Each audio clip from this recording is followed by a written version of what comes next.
ધાનપુર તાલુકા અને લીમખેડા તાલુકાની સરહદ છિલાબેટા ચોકડી આંકોલ ઉપર આજ રોજ વરસાદે બેટિંગ ચાલુ કરતા અચાનક વરસાદ પુષ્કળ પ્રમાણમાં વરસી રહ્યો છે। તસવીરમાં જોઈ રહ્યા હાલ વરસાદ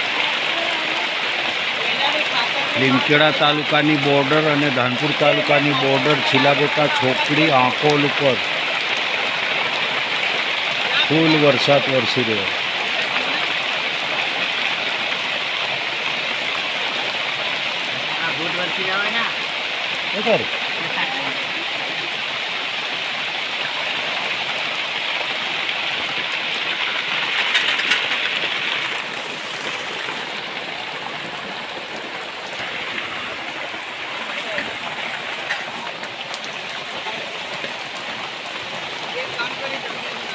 नेट चालेल।